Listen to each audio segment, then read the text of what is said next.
మీరు కాకి బట్టలు వేసుకోవడం ఎందుకయ్యా? పచ్చ చొక్కాలు వేసుకోండి కింద నుంచి పైదాకా, మాకేం అభ్యంతరం లేదు. నా మీద కేసు నమోదు చేయటం వాళ్ళ కొత్త కాదు. మొన్న ధర్నా జరిగితే నా మీద కేసు నమోదు చేస్తున్నాను. నాకు అర్థం కాల.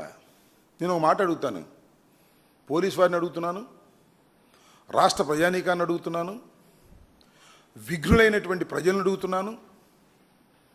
నిన్న గుంటూరులోనే ధర్నా జరిగిందా? గుంటూరులోనే మెమోరాండం ఇచ్చామా? గుంటూరులోనే ఊరేగింపు చేశామా? 175 నియోజకవర్గాల్లో కూడా మెడికల్ కాలేజీల ప్రైవేటీకరణకు వ్యతిరేకంగా ర్యాలీ చేశాం. ర్యాలీకి ముందు పర్మిషన్ అడిగాం, పర్మిషన్ ఇవ్వలేదని చెప్పలేదు.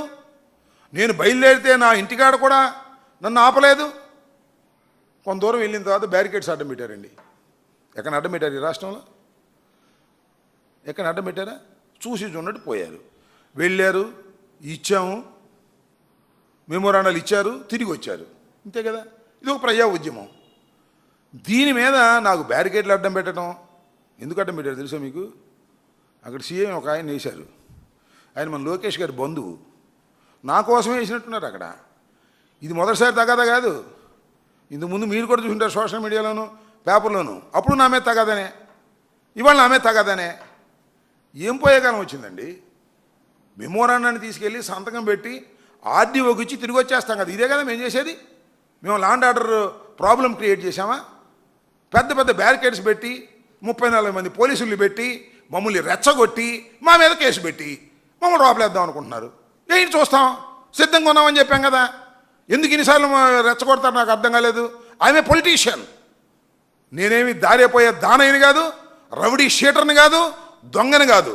దొంగలను పట్టుకోండి అయ్యా, రౌడీ షీటర్లను పట్టుకోండి అయ్యా, హత్యలు చేసేవాళ్ళని పట్టుకోండి అయ్యా. ఒక ప్రజా ఉద్యమాలు నిర్మించేటటువంటి రాజకీయ నాయకుడిని మీరు అణచాలని ప్రయత్నం చేస్తే కళ్ళు మూసుకోము, నోరు మూసుకోము అనేది కూడా పోలీసు వారికి హెచ్చరిక చేస్తున్నా. ఇవాళ పోలీసులు మీరు లోకేష్ బాబుని చూసి ఏదో పెద్ద గొప్ప అనుకుంటున్నారేమో. మీ పోస్టింగుల కోసం మీరు తాపత్రయపడకండి.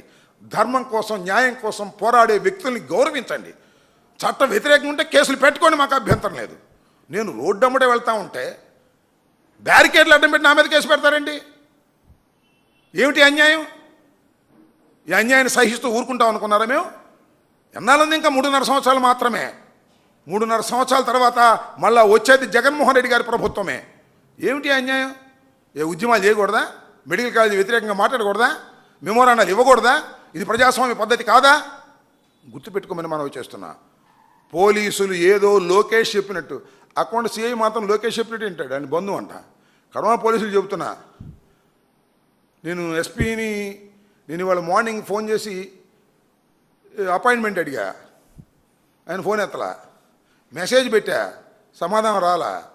వాళ్ళ సిఎస్తో వాళ్ళ దగ్గర పిఎస్తో మాట్లాడా, బిజీగా ఉన్నారండి, తర్వాత పిలుస్తూ ఉన్నారు. నేను ఎస్పీ దగ్గరికి వెళ్ళి నేను రిప్రజెంట్ చేయదలుచుకున్నా. అవకాశం ఇస్తే, ఇవ్వకపోతే ఇవి అక్కడ చూస్తాం. ఏముంది దానిలో? ఎస్పీలు కానీ, ఐజీలు కానీ, డీజీపీలు కానీ ప్రజల యొక్క సమస్యల్ని వినడానికి కూడా అవకాశం ఇవ్వాలి. అందులోనూ మాజీ మంత్రి అయినటువంటి నన్ను, మాజీ ప్రజాప్రతినిధి ఆయన నన్ను కూడా వినడానికి మీరు సుముఖంగా లేరంటే మీరు కాకి బట్టలు వేసుకోవడం ఎందుకయ్యా? పచ్చ చొక్కాలు వేసుకోండి కింద నుంచి పైదాకా, మాకేం అభ్యంతరం లేదు. రోజులు ఎప్పుడు ఒకేలాగా ఉండవనే విషయాన్ని దయచేసి గుర్తుపెట్టుకోవాల్సిందిగా ఈ సందర్భంగా చెప్పదలుచుకున్నాను. మీరు నన్ను హెరాస్ చేయడానికి కుట్ర పన్నారు. 175 నియోజకవర్గాల్లో జరగంది ఒక్క గుంటూరులోనే ఎందుకు జరుగుతుంది? నా మీద మీరు టార్గెట్ చేశారు. చేసుకోండి, చూసుకుంటాను. దేనికైనా సిద్ధంగా ఉన్నానని కూడా మరొక్కసారి పునరుద్ఘాటిస్తున్నాను.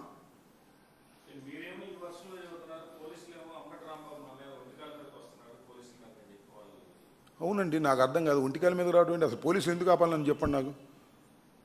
నాకు పర్మిషన్ లేదు for a kind information. Permission లేకపోతే ఏం చేయాలి? వాళ్ళు చట్ట ప్రకారం వ్యవహరించే వ్యక్తులా కాదా? పర్మిషన్ లేకపోతే మీకు పర్మిషన్ లేదని ఇంటికి వచ్చి నాకు నోటీస్ ఇవ్వాలి. ఇవ్వాలి అవసరం లేదా? ఇంటికాడ బయలుదేరేటప్పుడు మీరు బయలుదేరడానికి వీల్లేదని చెప్పాలా అవసరం లేదా? నేను స్వామి థియేటర్కి వెళ్ళేటప్పుడు ఆగమని చెప్పాలా అవసరం లేదా?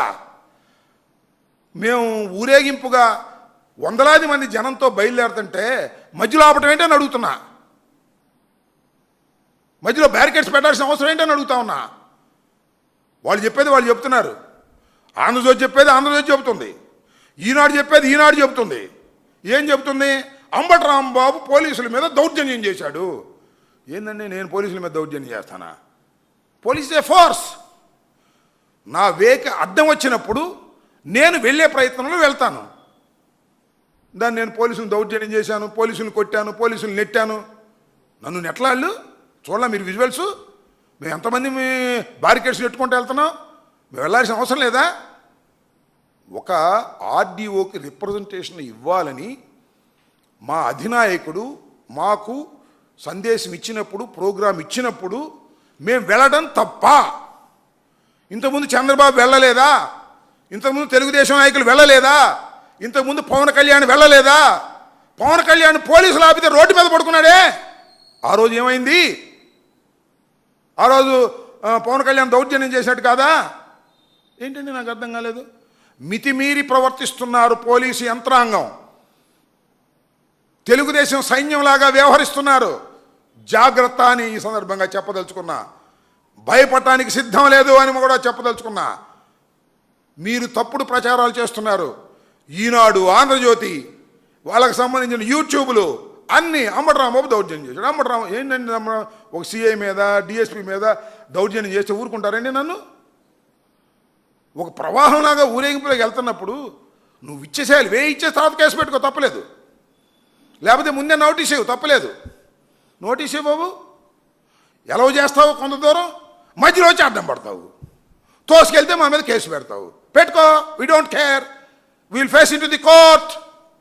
న్యాయస్థానాల మీద విశ్వాసం ఉన్నటువంటి వ్యక్తులం మరి మాట్లాడితే ప్రాక్టీస్ చేయకపోయినా న్యాయ వృత్తిలో కొంతకాలం పనిచేసిన వాడిని, న్యాయ పట్టభద్రుణ్ణి, నాకు తెలుసు, నేను ఎదుర్కొంటాను. మీరేం చేసుకున్నా లెక్క చెయ్యను. ఈ ప్రజా ఉద్యమంలో ఒక భాగస్వామినై ముందుకు నడుస్తాను. వాళ్ళు ఎన్ని తప్పుడు ప్రచారాలు చేసినా అది తప్పు తప్పు తప్పు.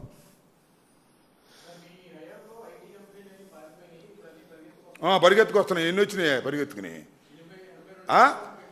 ఏంటి లెక్కల్లో అట్టాగే వస్తాయి. లోకేష్ చెప్పే లెక్కల్లో ఇంకెక్కువ కూడా వస్తాయి. తక్కువ చెప్పాడేమో. ఊరిని డబ్బాలు కొట్టుకునే కార్యక్రమం రేపు ఉందగా, సమ్మిట్ చూద్దాం. ఎన్ని డబ్బాలు కొట్టుకునే కార్యక్రమం. లోకేష్ ఎప్పుడు డబ్బాలే కొట్టుకుంటాడు. అతను డబ్బాలు తప్ప రెండో తెలియదు. అదృష్టవశాత్తు గెలిచాడు. ఆయన 100 కబుర్లు చెబుతాడు, 100 మాటలు మాట్లాడతాడు, చేసేది మాత్రం శూన్యం. ఎయ్యి పారిపోలా. మళ్ళీ వెళ్ళి బతినాటి తీసుకొచ్చుకునే కార్యక్రమాన్ని చేస్తున్నారేమో, అది మనకు తెలియదు. పారిపోయింది ఏంటి, వచ్చేది ఏంటి?